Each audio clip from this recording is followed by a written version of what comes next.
Hi students, hope you're all doing good. The last three videos we have covered the data types, mutable types and immutable types and built-in data types and other things, okay? Now we are going to start expressions. Now what is an expression, right? An expression is any valid combination of operators, literals and variables. So an expression in Python is any valid combination of operators, literals and variables. An expression is composed of one or more operations. Let's see the different types of expressions. The first one is the arithmetic expressions. This arithmetic expressions involves numbers. Numbers means it can be of integers, floating point numbers or complex numbers combined with arithmetic operators. So arithmetic expressions are combination of numbers and arithmetic operators. Look at the example. Here 6 is a number, 11 is a number, 2 is a number. It is combined with plus, which is an arithmetic operator, and double asterisk, which is exponentiation. This is also an arithmetic operators. Okay, so numbers combined with arithmetic operators will give you arithmetic expressions. Another example, minus 50 asterisk 2 slash 5. So both are examples for arithmetic expressions. Then the next one is the relational expressions.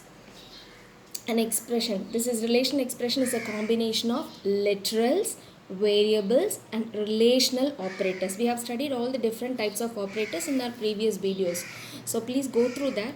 So all the relational operators combined with literals or variables, that is known as relational operator. Example, see, x is a variable, y is a variable, it is combined with a relational operator greater than. Here a plus b greater than 5, both these are variables. This one is a literal, it is combined with an relational operator. So a relational expression is a combination of literals, variables and relational operators. The next one is the logical expression. It is a combination of literals, variables and logical operators. You know what are the logical operators, and or not. So combined with the literals or variables. So x or y. So here x and y are variables. This one or is the logical variable operator. Here a, b, c are variables and not are logical operators. So an expression combined of literals, variables and logical operators are known as logical expression. The next one is the string expression. So the string operators, what are the string operators? Plus and asterisk. Plus is known as the concatenation operator and asterisk is the replication operator. Okay, so the string operators plus and asterisk, when combined with the string operands and integers, forms the strings expressions. Let's see an example, you'll understand. See here, Python is a string, world is a string.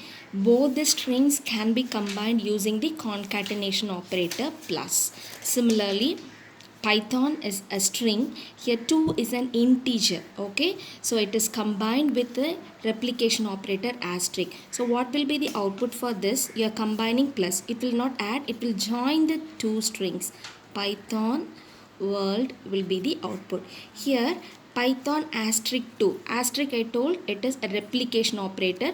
So this is the number of times this string to be repeated. So 2 times Python will get repeated. That is the use of the replication operator. Okay, so a string expression means string operators plus an asterisk, when combined with the string operands and integers, it will give a string expression. I gave 2 examples. You should remember string operators are concatenation and replication. The next one is the compound expression. What is a compound expression? Combination of any of the above types of expressions is known as compound expressions. So next topic is implicit type conversion. Okay, there are 2 types. One is implicit and the next one is explicit type conversion. Implicit means conversion performed by the compiler without programmer's intervention. See, suppose there is a necessity to change the type of a particular data type to another, that is done by the compiler without the knowledge of the programmer. That is known as implicit type conversion. Okay, I repeat, the conversion performed by the compiler. We don't know how it is converting, but it will convert on its own if there is a necessity without the programmer's intervention. So for example, when this will happen in a mixed arithmetic expression, for example, the data types, we have integer and float combined. Okay, if you finally, when you solve that, you will get the output in float only. Let me explain. See, Python converts all operands up to the type of the largest operand. Let's see the example. A comma B is equal to 3 comma 6.0. That means A is equal to 3, B is equal to 6.0. Now C is equal to B percentage, that is B modulus A. Now B is of what data type? We are not mentioned. B is 6.0, that means float. A is of integer. Float is bigger one or integer is bigger one? Obviously float is the biggest one. So the output will come only in the biggest, the type of the largest operand. Okay, that is known as implicit type conversion. Then the next one is explicit type conversion, otherwise known as typecasting. This is done by the user or the programmer. So this is user defined conversion that forces an expression to be of specific type. Suppose we want an expression only in integer, then we can do this with the following syntax. We have to give the data type and expression. So for example, int A, if A is 10.0, the output will be only 10 because we have converted into integer type. So this was done by the user. This conversion is done by the user. The syntax for this is, first you have to specify the data type and then you have to give the expression. This is known as explicit type conversion or typecasting. That is the conversion, the user defined conversion to change a particular expression into a specific type. Okay, now for evaluating expressions, there is an operator precedence. Which operator has to be evaluated first? Just have a look at this table, tabular column. See, operators and the descriptions. So the first highest priority will be given to the parenthesis. If in an expression, if the inner parenthesis will be solved first, then the exponentiation, bitwise NOR, positive, negative, unary, that is unary plus and unary minus, then multiplication, division, float division, modulus, then comes addition and subtraction, then bitwise and bitwise exclusive or bitwise or, then all the comparison operators, then and the identity operators, then boolean not, boolean and boolean or. So if an expression is having all these types of operators, which has to be evaluated first according to this operator precedence table. So you should know this table. Okay, math library functions. So this math library functions, it is used for all mathematical related functions.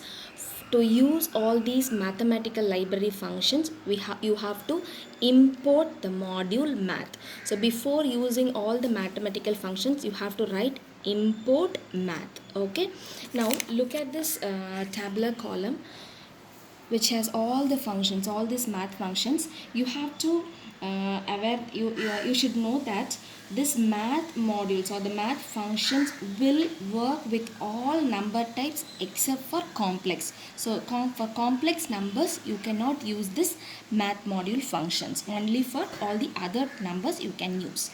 We'll see ceil function. So if you want to use ceil function, you have to use math.ceil.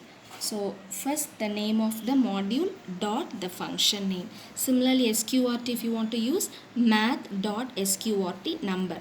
Now look at the example, math.sqrt of n. For example, if I am giving math.sqrt of 5, so you will get the square root of 5. Okay, similarly power means math dot power of base is 2 and the exponent I am giving like this means it is 2 power 4, that is 2 to the 4, 4 to the 8 is 16 will be your answer.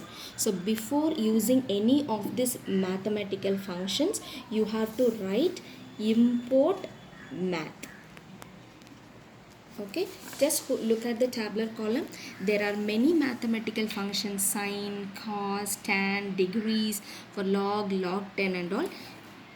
We have studied all these things in class 11 itself. We have the textbook of class 11. Just go through this tabular column.